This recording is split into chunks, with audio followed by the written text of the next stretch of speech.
see the gaps, and I think he's in the perfect... There's the whack, the knock in the back, and it just takes Son out of the game, and I think it's a penalty. You know, when you see that one, you tend to think, obviously, Cedric's got himself in a poor position in the first place because Son's got the run on him, but the way he's pushed him in the back, I can see what it's given.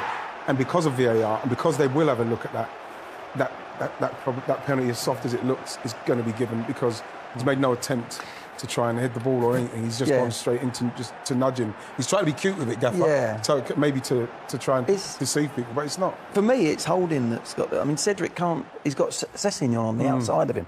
So he can't get in there. He's thinking Holding's got to deal with Son. It's a beautifully flighted ball, but he's come off the back of Holding. So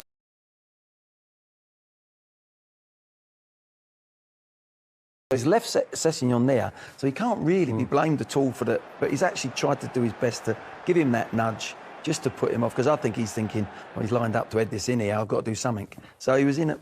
Unfortunately, he couldn't do much else, to be honest. And Harry Kane has now scored 20 penalties in a row for Tottenham. Now, Rob Holding and Son was something of a sideshow from the start, right? Yeah. A couple of fouls before the yellow came. Well, the thing is it's obviously Rob Holding is terrified of his pace. And in each instance, what we're seeing here is Rob Holding trying to win the ball. And I just think that you need, especially after the first one, you know what I mean? Now he said there's three, especially after the first couple, you think to yourself, right, it's going into him. Let me just jock in. Yeah. Let him get hold of it, maybe lay it back, because we can't afford to go down to 10 men. And here he steps across the knee, and I mean, that is ludicrous. As a player that's been booked, you've got to play differently. You cannot do that. His body weight has gone towards Son. If he's running backwards, look, he's just barged him with his elbow. Kane's reaction, the referee's seen it. Look, it goes towards him. Whoa, it's nasty.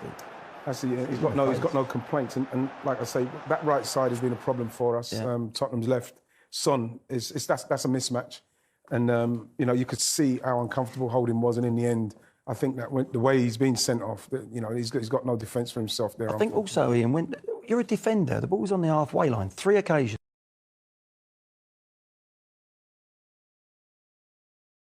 Ball with a striker in front of you. Yeah.